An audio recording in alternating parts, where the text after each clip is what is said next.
My hands trembled, a visible tremor against the stark backdrop of my phone screen. 3 missed calls glared back at me, all from Andrew Collins, my lawyer. Then came the text, a digital ice pick driving straight to my spine. Caleb Rogers, call me now. Do not go to Madeline's. Seriously. My feet had already been pointed toward the door, my hand reaching for my favorite worn coat, the one Evelyn always said made me look like a disheveled professor. I was about to head out to Madeline's place in Springbank for our usual Sunday dinner, a tradition slowly eroding under the weight of passing years. All week, she'd been laying on the guilt, a master manipulator even as a little girl. Dad, you never visit anymore. The grandkids miss you terribly. I'm making your favorite pot roast, the way you like it. How could I possibly refuse? Family, after all, was family. But Andrew Collins's text detonated those plans, like a carefully planted explosive. I sank back into my leather couch. Its familiar creaks, a sad symphony of age and loss. It was a piece of furniture steeped in memories, one that Evelyn and I had painstakingly chosen together 32 years ago when we bought this house in Mount Royal, a symbol of our shared dreams and ambitions. My deceased wife, Evelyn, would have known exactly what to do in a situation like this. She always possessed an uncanny knack for navigating the treacherous currents of life.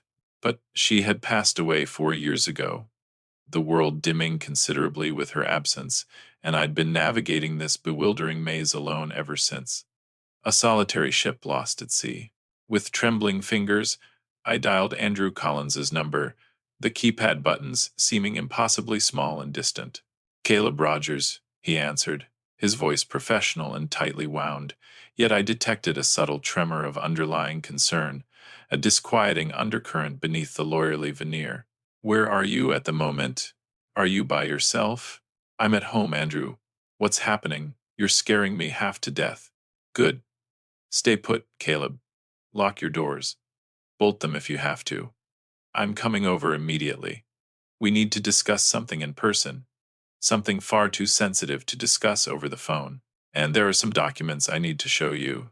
Documents that landed on my desk this morning. That will curdle your blood.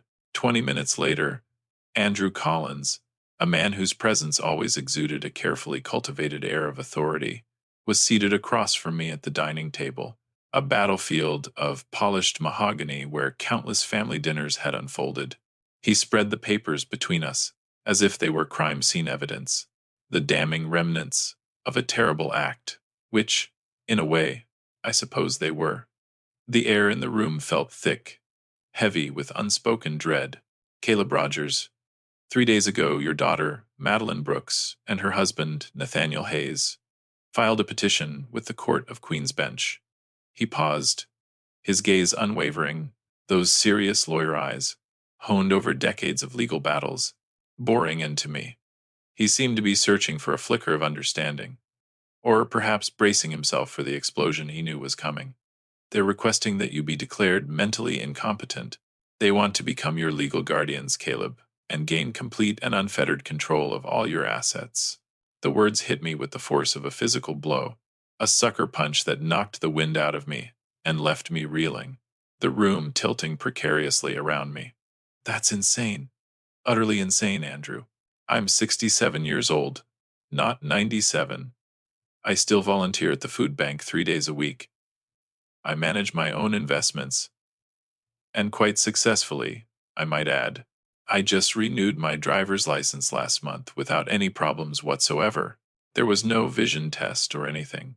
My voice grew louder, edged with a rising tide of panic and disbelief. Why would they do this to me? Why? Andrew Collins slid another document across the table, its cold surface a stark contrast to the heat now radiating from my face. Because of this, Caleb, your house is now worth approximately $2.4 million. Your investment portfolio is currently valued at $1.8 million.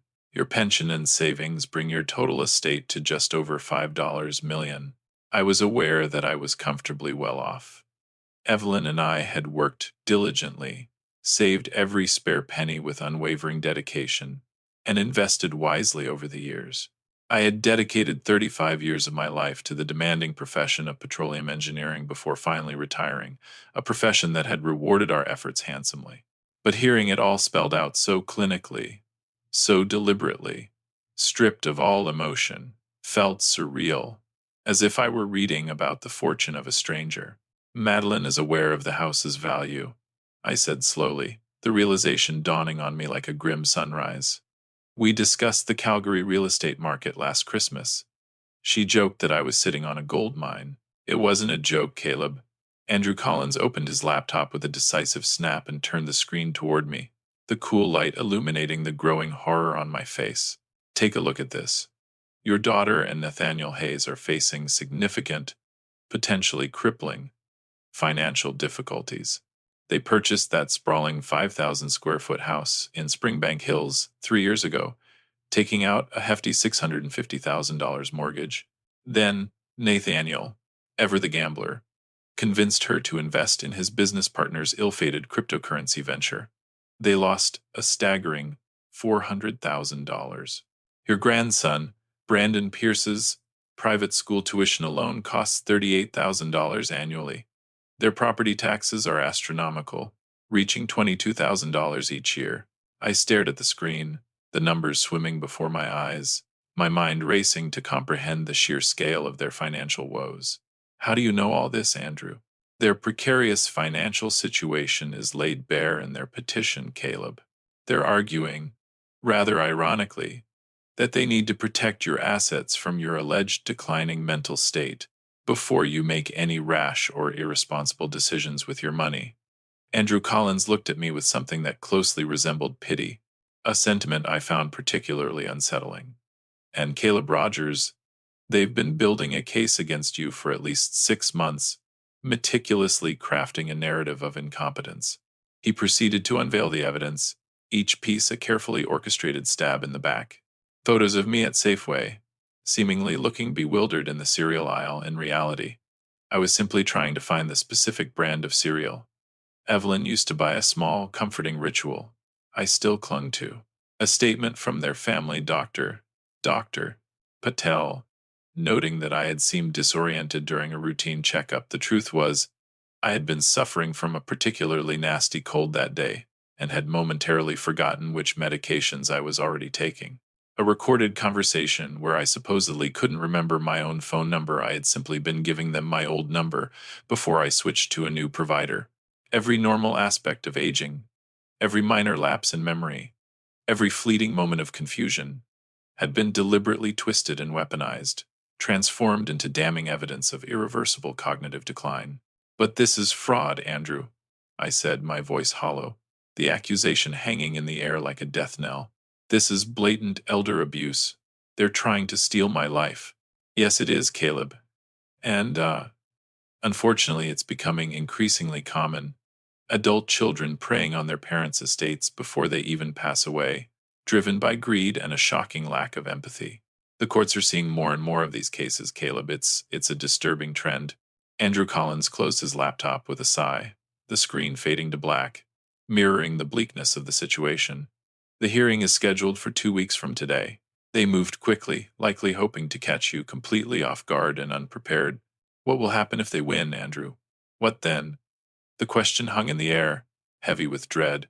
If they succeed, Caleb, they will become your legal guardians, wielding absolute authority over your life. They will control your bank accounts, your investments, your house, everything you've worked for. They could sell your property, move you into an assisted living facility, likely one far from Mount Royal, and make all your medical decisions without your consent. Essentially, you would lose all of your autonomy, all of your independence, completely. And Caleb, he leaned forward, his voice dropping to a conspiratorial whisper. Based on their current financial situation, I'd estimate that they would put your house on the market within 3 months. The house where Evelyn and I raised Madeline, where we celebrated countless Christmases and birthday parties, where we meticulously planted the garden together, and where she took her last breath in our bedroom upstairs, holding my hand.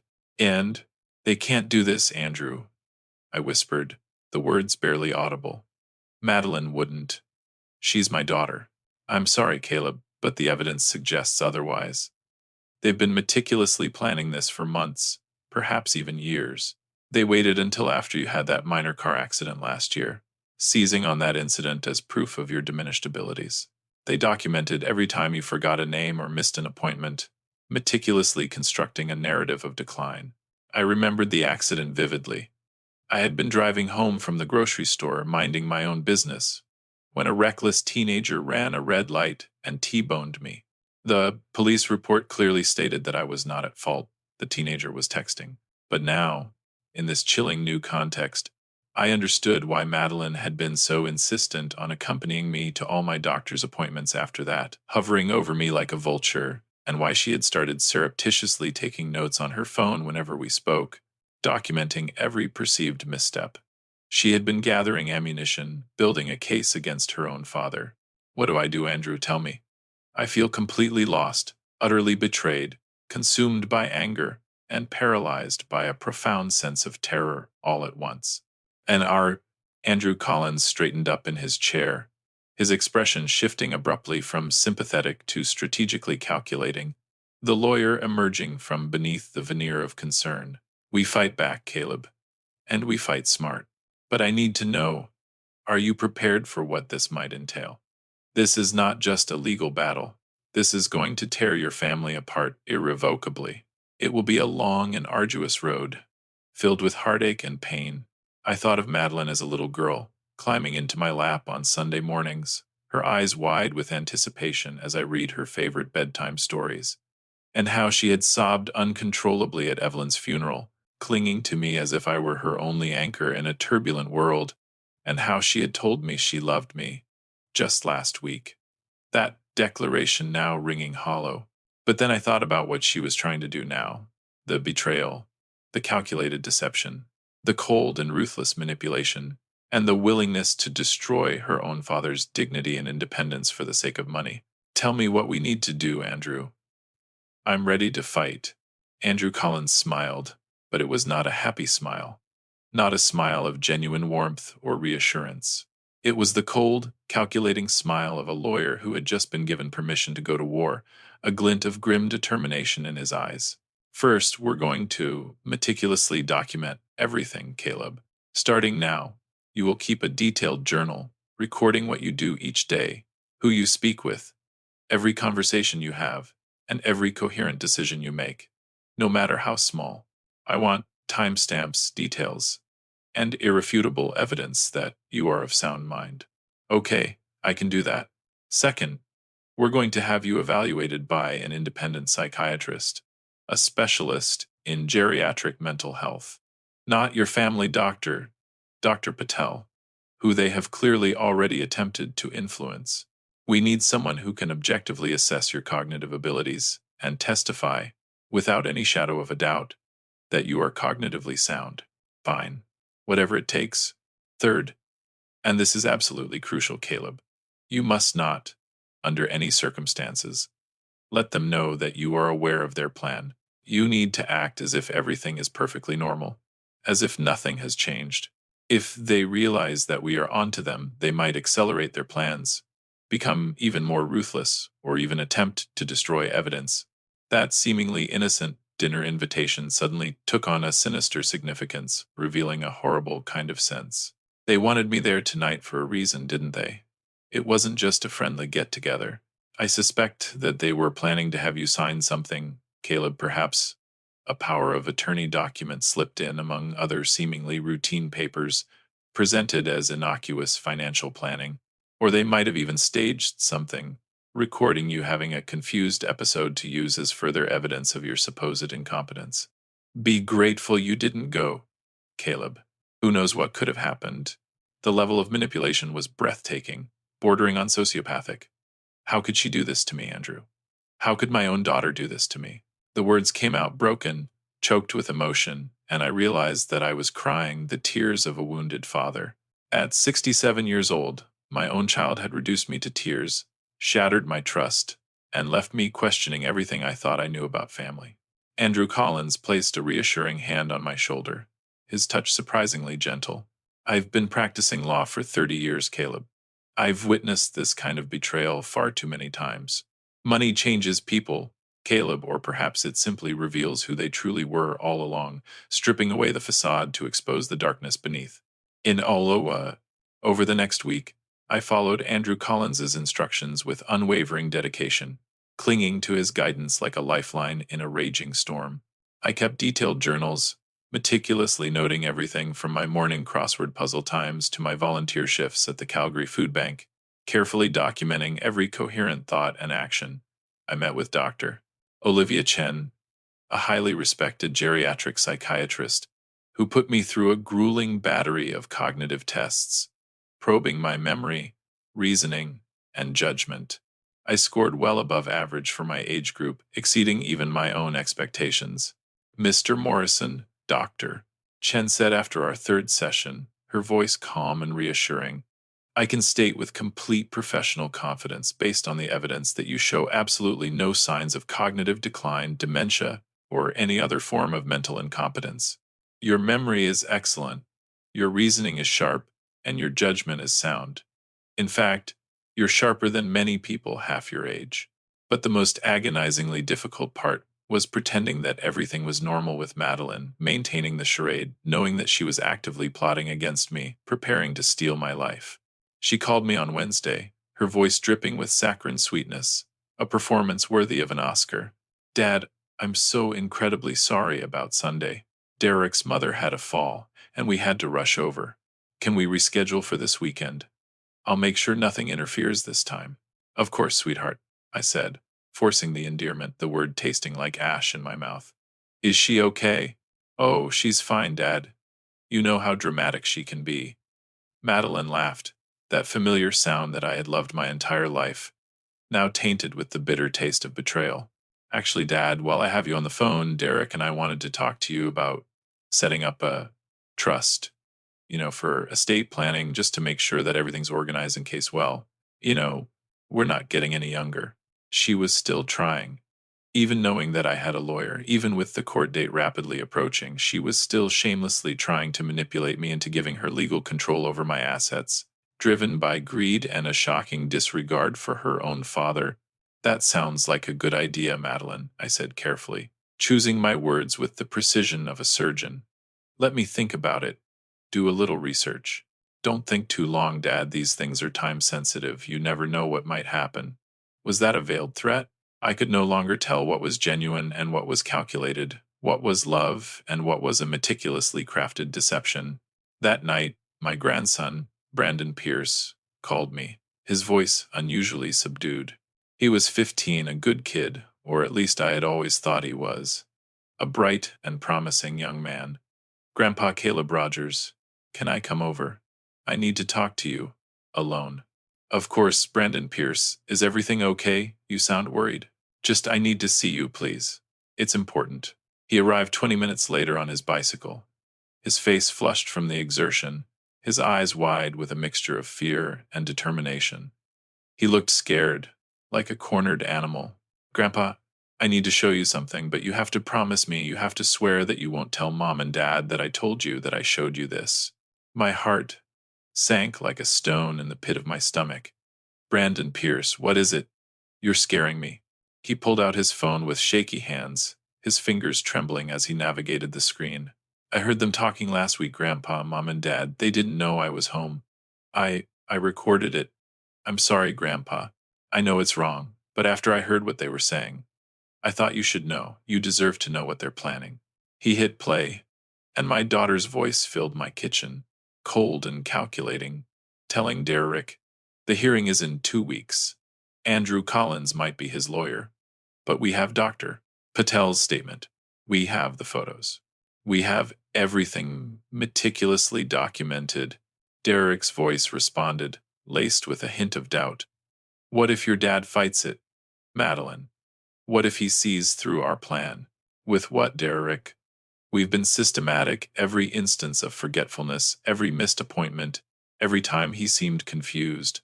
The judge will see a clear pattern of cognitive decline, and even if he tries to fight, it will cost him hundreds of thousands in legal fees. By the time it's over, there won't be much of an estate left anyway. And if we win, when we win, the house goes on the market immediately. Even in this market, we should clear $1.8 million after the mortgage is paid off. That solves our cryptocurrency losses and gets us back to zero. Then we liquidate his investment portfolio, pay off our mortgage, and set up the trust for Brandon Pierce's education. What about your dad? Madeline, where will he go? What happens to him? There was a pause, a chilling silence, then Madeline's voice, colder than I had ever heard it, devoid of any warmth or compassion. There's a lovely assisted living facility in Erdrey. Derek, much cheaper than Mount Royal. He'll be fine. He won't even know the difference soon enough. Brandon Pierce was crying now. Silently, tears streaming down his face. Grandpa, I'm so sorry. I didn't know what to do. I love you. And they're talking about you like you're not even a person anymore. I pulled my grandson into a tight hug. This brave and compassionate kid who had just betrayed his own parents to protect his grandfather, risking everything to do what he knew was right. You did the right thing, Brandon Pierce.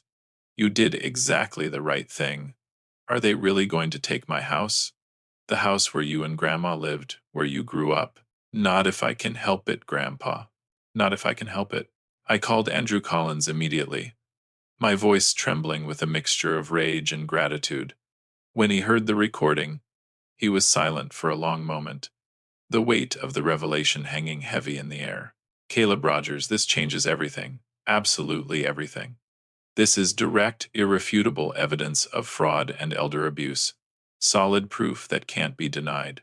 With this recording, we don't just defend against their petition, Caleb.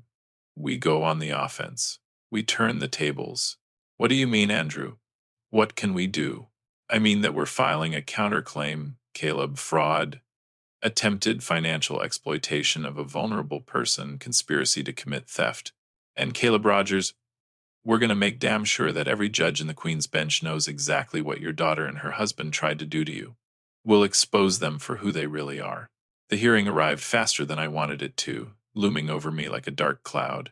I sat in the courtroom, the sterile environment amplifying my anxiety, with Brandon Pierce beside me, his hand firmly clasped in mine, a symbol of his unwavering support.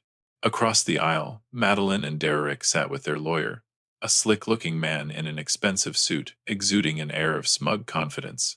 Madeline refused to meet my eyes, avoiding my gaze with an apparent sense of shame. Justice Olivia Chen presided over the hearing, her presence commanding respect. She was in her 50s, with steel-gray hair pulled back in a severe bun and an expression that suggested she had seen it all, a world-weary wisdom etched onto her face. Madeline and Derek's lawyer went first, presenting their carefully constructed case. The photos, Dr. Patel's notes, and the fabricated documentation of my supposed decline. He painted a tragic picture, his voice dripping with crocodile tears, a loving daughter desperately trying to protect her failing father from himself, acting out of concern and compassion. Your Honor, Mr. Morrison is clearly in the early stages of cognitive decline, his mental faculties eroding with each passing day. His daughter, Miss Morrison Fletcher, is merely trying to ensure that her father's substantial estate is protected and managed responsibly before he makes decisions that could jeopardize his own financial security, decisions that he may not be fully capable of making. Then, it was Andrew Collins's turn, his presence radiating quiet confidence, a stark contrast to the slick lawyer on the other side. Your Honor, I would like to present Dr. Olivia Chen's psychiatric evaluation, completed just last week. Dr. Chen found no evidence whatsoever of cognitive decline in Mr. Morrison. In fact, Mr. Morrison tested above average for his age group in all areas of mental competence, exhibiting sharp reasoning and a strong memory. He submitted the comprehensive report, and the judge read it carefully, her expression inscrutable. I would also like to present evidence that Miss Morrison Fletcher and her husband have been systematically documenting normal aging behaviors and deliberately presenting them as evidence of incompetence, twisting innocent actions into signs of irreversible decline. The confusion at Safeway Mr. Morrison was simply looking for a specific brand of cereal. The disorientation at Dr. Patel's office, he had influenza and a fever of 101.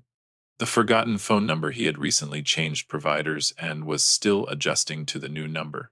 Andrew Collins methodically dismantled every piece of their fabricated evidence, exposing the lies and manipulations.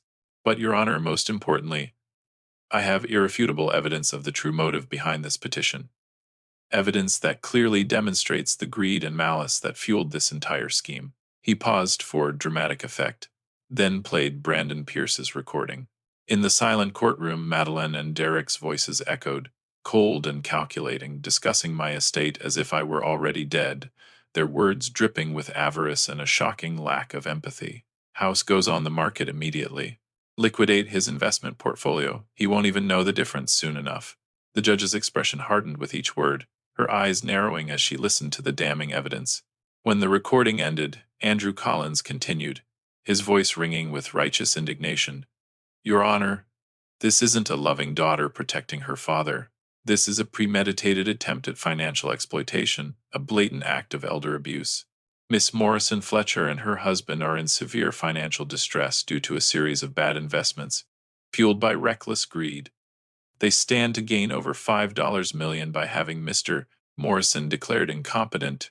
They've manipulated medical records, staged photographs, and built a false narrative, all to steal their own father's life savings, driven by avarice and a shocking lack of moral compass. Madeline and Derek's lawyer stood quickly, his face paling, his confident demeanor crumbling before his eyes. Your Honor, this recording was obtained without my client's knowledge or consent. It's inadmissible. Yeah, in a criminal trial, perhaps, Justice Olivia Chen cut him off, her voice sharp and unwavering. But this is a civil proceeding regarding guardianship, and I'm very interested in understanding the motivations behind this petition, the true intentions of the petitioners. The welfare of Mr. Morrison is my primary concern, and I intend to uncover the truth, no matter how unpleasant it may be. She turned to Madeline, her gaze unwavering. Miss Morrison Fletcher, would you like to explain to me, under oath, why you're discussing selling your father's house and liquidating his assets while he's sitting in this courtroom, clearly of sound mind, capable of making his own decisions? Well, Madeline opened her mouth, but no words came out, her facade finally cracking under the weight of the evidence. Your Honor, she finally managed, her voice barely a whisper. That recording was taken completely out of context. We were just discussing hypothetical estate planning, considering all possible scenarios.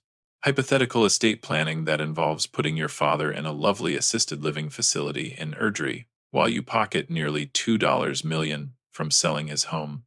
Is that correct, Miss Morrison Fletcher? The judge's voice was as cold as ice, her skepticism palpable. Miss Morrison Fletcher, I've been on this bench for 18 years. I know financial elder abuse when I see it, and this case reeks of it. You and your husband should be ashamed of yourselves. Justice Chen looked at the papers in front of her for a long moment, then looked directly at Madeline and Derek, her gaze unwavering. I'm dismissing this petition with prejudice, which means it cannot be refiled. Furthermore, I'm issuing a restraining order, effective immediately. Miss Morrison Fletcher and Mr. Hayes are prohibited from contacting Mr. Morrison or coming within 100 meters of his residence for a minimum of 2 years. And finally, I'm referring this case to the Alberta Crown Prosecution Service for potential criminal charges of fraud and elder abuse. The evidence suggests that a crime may have been committed, and it is my duty to ensure that justice is served. She turned to me, her expression softening slightly. Mr. Morrison, I'm deeply sorry for what you've experienced. No parent should ever have to endure what your daughter has put you through. I'm ordering that all legal fees associated with your defense be paid by the petitioners as a small measure of compensation for the emotional distress you have suffered. Additionally, I'm strongly recommending that you consider updating your estate plan to protect yourself from any future attempts at manipulation. It is imperative that you take steps to safeguard your assets and ensure your continued independence. Madeline was crying now, but they were not tears of remorse or regret. They were the tears of someone who had just lost everything, her carefully constructed plan crumbling before her eyes. Dad, please, she called out as the court adjourned, her voice desperate. Dad, you have to understand. We were just trying to help you. I turned to look at her one last time, my daughter, the little girl I had taught to ride a bike, whom I had walked down the aisle at her wedding, and whom I thought I had known so well. I understand perfectly, Madeline. I understand that you were willing to destroy me for money, to sacrifice your own father for financial security. I understand that you saw me not as a person, but as an estate to be liquidated, an asset to be exploited. I understand that the mother you claim to have loved so much would be utterly ashamed of what you have become, and that, Madeline, is something you'll have to live with for the rest of your life. Brandon Pierce squeezed my hand, his grip firm and reassuring, my grandson, who had had the courage to do what was right, even when it meant betraying his own parents, choosing integrity over loyalty. Grandpa, can we go home now? I'm tired of this place. Yes, Brandon Pierce. Let's go home. As we walked out of the courthouse, leaving the wreckage of my family behind, Andrew Collins walked beside me, his expression a mixture of relief and concern. Caleb Rogers, that was incredibly difficult. A harrowing experience for anyone to endure. How are you feeling, Caleb? Are you okay? Honestly, Andrew, I don't know. Numb, I think. Empty. I looked down at Brandon Pierce, his young face etched with worry, knowing that not all family is blood, and not all blood is family, the bonds we choose often stronger than those we inherit. I had lost a daughter today, but I had also gained the profound knowledge that I had raised at least one person with integrity, a young man who valued truth and compassion above all else. That evening, sitting in my house in Mount Royal, the house Evelyn and I had built our life in, the house filled with memories of love and laughter, I called Andrew Collins one more time. Andrew, I need to update my will, the house, the investments, everything. I want to set up a trust for Brandon Pierce's education and future, ensuring that he has the opportunities he deserves.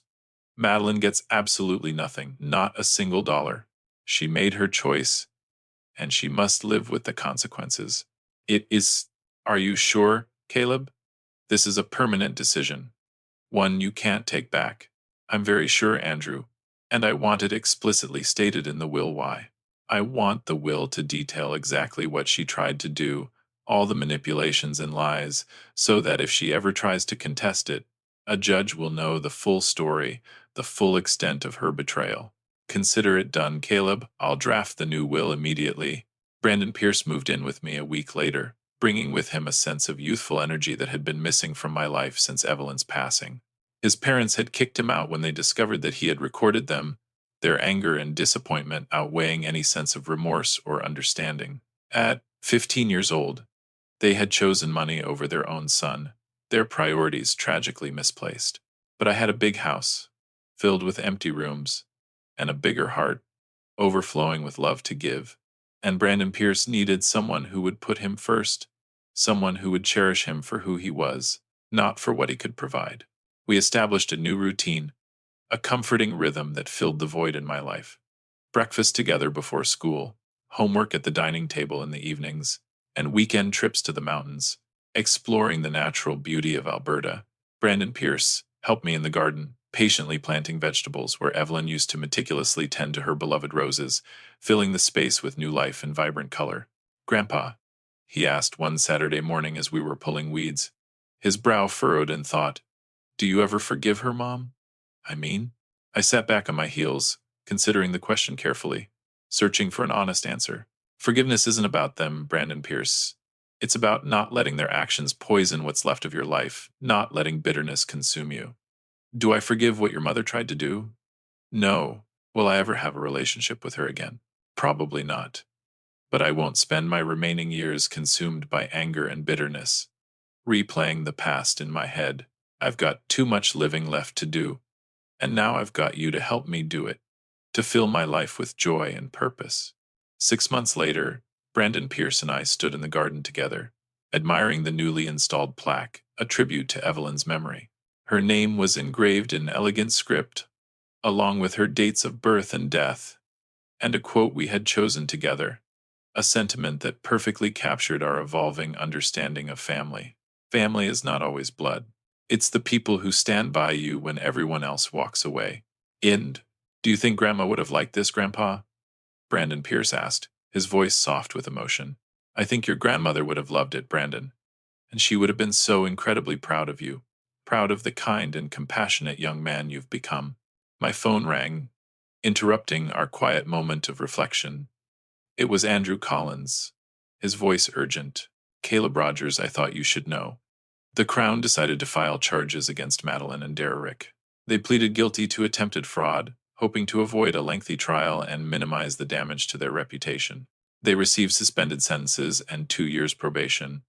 But it's on their record now, a permanent stain that will follow them for the rest of their lives. And that means it's really over. Caleb, they can't come back from this. Your estate is secure, your autonomy is protected, and you can live the rest of your life in peace, knowing that justice has been served.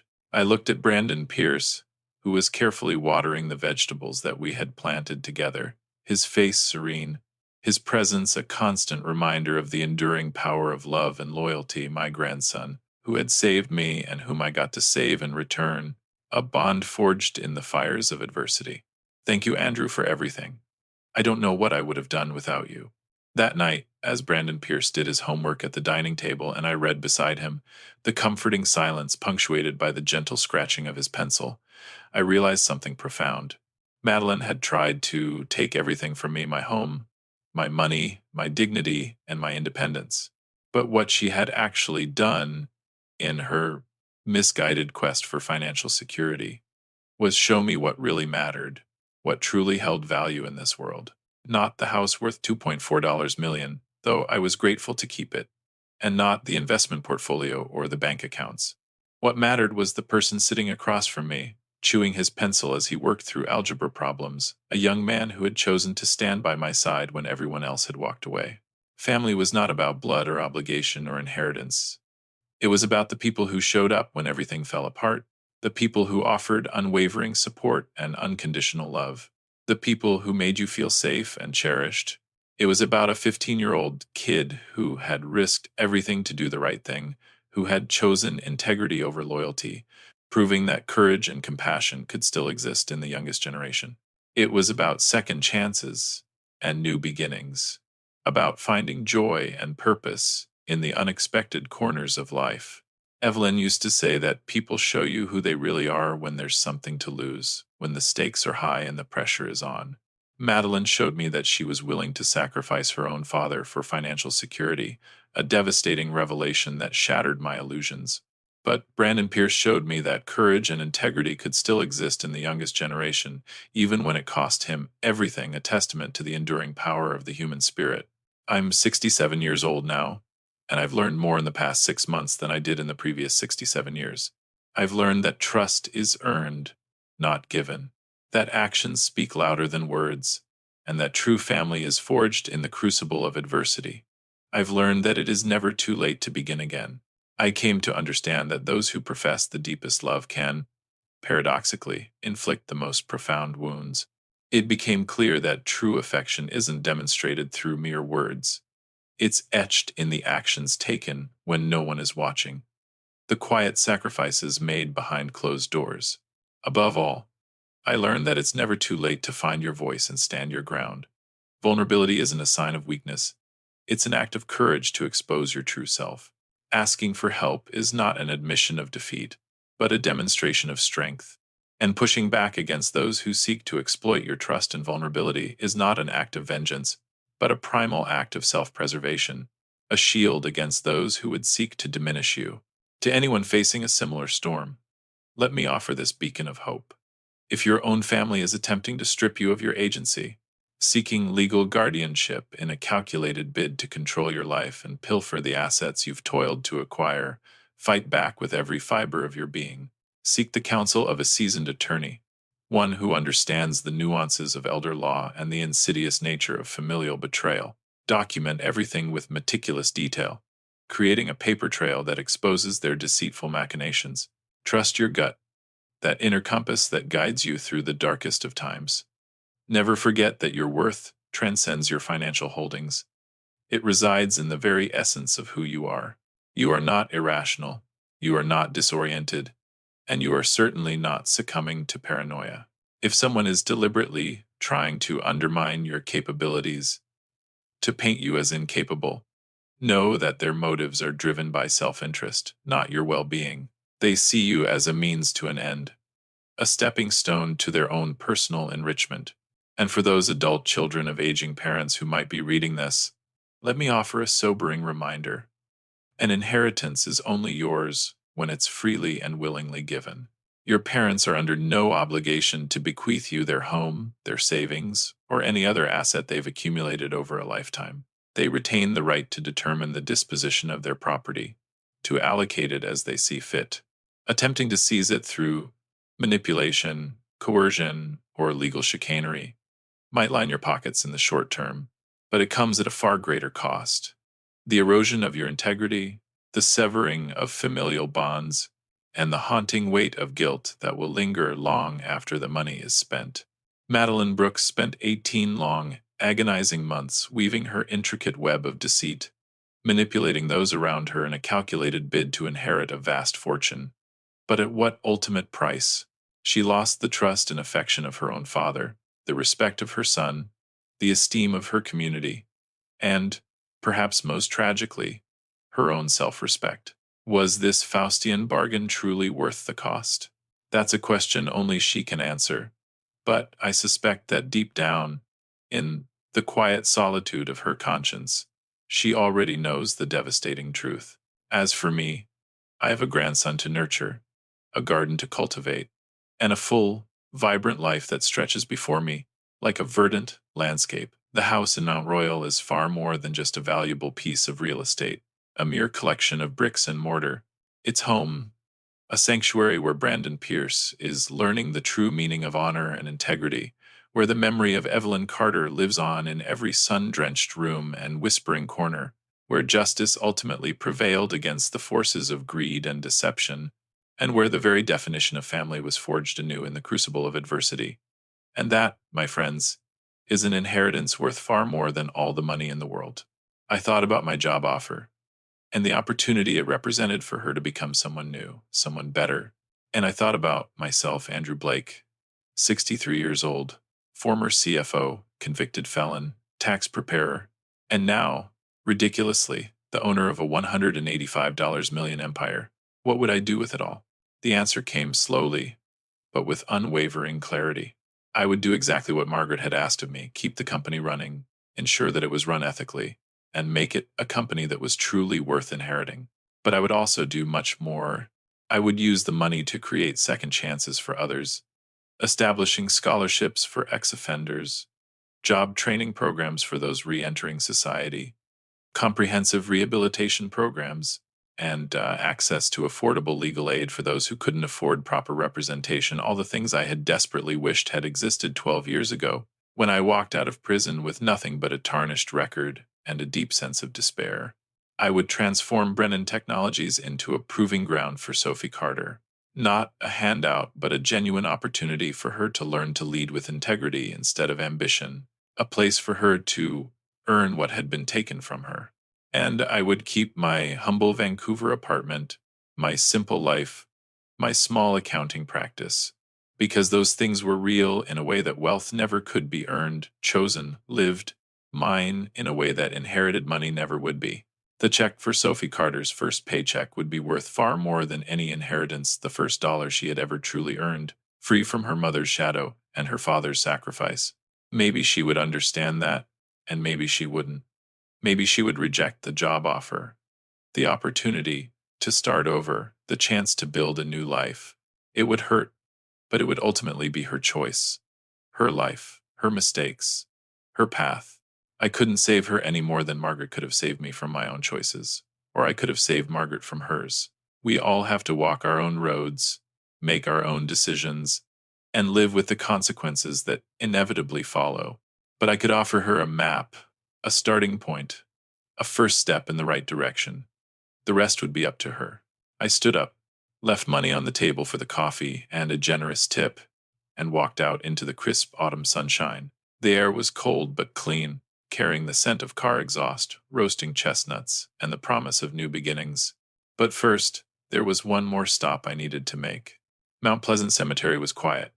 save for the gentle rustling of the wind through the trees, the distant hum of traffic, and the soft crunch of my own footsteps on the gravel path. I found Margaret's grave without difficulty, freshly turned earth, brightly colored flowers, and a simple granite headstone engraved with her name and the inscription, "She built empires, but forgot to build herself." I stood there for a long time, my hands thrust deep into my pockets, my thoughts swirling with so many accusations, regrets, and what-ifs that they seemed to shrink into insignificance. "I'll take care of the company," I said, my voice barely audible above the wind. "And I'll take care of Sophie Carter if she'll let me. That's all I can promise." The wind rustled through the branches of the trees, carrying with it the scent of fallen leaves and the distant promise of rain. I waited there, as if expecting Margaret to answer me from beyond the grave, as if the universe might somehow give me a sign, but there was only silence, and perhaps that was the only answer I needed. I turned and walked back towards the cemetery gates, towards the waiting taxi, towards the airport, and towards Vancouver, where my life was waiting for me, small and honest and real. Behind me, Margaret's grave stood bathed in the warm afternoon sun, holding its secrets, its truths, and a legacy that I would spend the rest of my days trying to redeem, not for her, not for Sophie Carter, but for myself. Because in the end, what truly mattered wasn't what you owned, what you lost, or who wronged you along the way, but who you chose to be when all the lies had fallen away and you stood alone with your conscience and the unyielding choice of what to do next. I chose integrity, second chances, and the unwavering belief that people could change, that Sophie Carter could become someone Margaret had never been, that I could use wealth to create good in the world, and that perhaps, just perhaps, I could finally make things right. Maybe I was naive, foolish, softened by 12 years of living a simple life, unable to fully comprehend the cutthroat nature of the world I was about to re-enter. But I had spent those years learning to be human, finding value in simplicity, meaning in honesty, and peace in letting go of the corrosive power of anger. I wasn't about to forget those lessons now. The taxi driver asked me for my destination. I gave him the airport address and watched as the Toronto skyline began to recede in the distance, the towering glass skyscrapers, the relentless flow of traffic, the bustling streets teeming with life. My phone buzzed, breaking through my reverie. A text message from Sophie Carter. "I've been thinking about that job offer. Can I have the weekend to decide?" I replied without hesitation. "Take your time, Sophie. The offer doesn't expire." 3 dots appeared on the screen, indicating that she was typing a response. They disappeared, and then reappeared a moment later. Finally, the message arrived. "Thank you for everything, the sacrifice, the chance, for being willing to try. I don't deserve any of it." "None of us truly deserve anything," I replied. "We just get what we get and try to do something worthwhile with it." The 3 dots appeared one more time, and then disappeared. "Then I'll call you Monday, Dad. You'll answer." I put my phone away and gazed out the window as the suburbs of Toronto gradually gave way to rolling farmland, and then to the sprawling industrial landscape surrounding the airport. Soon, I would be back in Vancouver, back in my cozy apartment with its ever-present rain and its creaking radiator, back to dealing with Elaine Porter's taxes, the Patel's business questions, and Caleb Morgan's concerns about his car loan, back to my real life. But now, that life came with the added responsibility of a $185 million empire, a company to reshape, and a daughter to help rebuild. It wasn't the ending I had ever expected when Laura Bennett had called me 12 years ago. And it certainly wasn't the ending I would have chosen for myself, but it was mine. The plane took off into a breathtaking sunset sky, carrying me west toward home and forward toward whatever the future held. Below, Toronto shrank into the distance, just another city on the map, holding its secrets in the lives of millions of people trying to figure out who they were and whether redemption was truly possible. I hoped it was, for Sophie Carter's sake, for my own, and for all the others who carried the weight of their past mistakes. The story isn't truly finished until you stop trying, until you give up hope, until you allow your mistakes to define you rather than refine you. Margaret's story had come to an end, but mine was still being written, and so was Sophie Carter's. And so was everyone else's who still had breath in their lungs, a choice to make, and the courage to keep moving forward. That was the real inheritance that Margaret had left us, the reminder that it's never too late to tell the truth, to make amends for past wrongs, or to become the person you were always meant to be, even if it takes dying to find the courage, losing everything to truly understand what matters, or 12 long years and $185 million to finally make things right. The plane climbed higher, chasing the setting sun towards the mountains and the vast expanse of the ocean, and towards the apartment where my life was waiting for me to reconcile who I had been, who I had become, and who I would now have to be. It wouldn't be easy, but then again, the most worthwhile things in life never are. A text from Sophie Carter. I've been thinking about that job offer. Can I have the weekend to decide? I replied, take your time. The offer doesn't expire. 3 dots appeared, they disappeared, then appeared again. Finally, thank you for everything, the sacrifice, the chance, for being willing to try. I don't deserve any of it. None of us deserve anything, I replied. We just get what we get and try to do something worthwhile with it. The dots appeared one more time. Then I'll call you Monday. You'll answer. I put my phone away and watched the suburbs give way to farmland, then the sprawl around the airport. Soon, I'd be in Vancouver, in my apartment, with the rain and creaking radiator, back to Elaine Porter's taxes, the Patel's business questions, and Caleb Morgan's car loan concerns. Back to my real life. But now that life came with a $185 million responsibility, a company to reshape, and a daughter to help rebuild. It wasn't the ending I expected when Laura Bennett called, and it wasn't the ending I'd have chosen, but it was mine. The plane took off into a sunset sky, carrying me west toward home and forward toward whatever came next. Below, Toronto shrank, just another city, holding its secrets and the lives of millions, trying to figure out who they were and whether redemption was possible. I hoped it was for Sophie Carter's sake, for mine, for all carrying the weight of our mistakes. The story isn't finished until you stop trying, until you give up, until you let mistakes define you instead of refine you. Margaret's story was finished, but mine was still being written, and Sophie Carter's, and everyone's who still had breath and choice and courage. That was the real inheritance. Margaret left the reminder that it's never too late to tell the truth, make amends, or become who you should have been, even if it takes dying to find the courage, losing everything to understand what matters, or 12 years and $185 million to finally make things right. The plane climbed, chasing the sun toward the mountains and ocean and the apartment where my life waited for me to reconcile who I'd been, who I'd become, and who I'd now have to be. It wouldn't be easy, but then again, worthwhile things never are.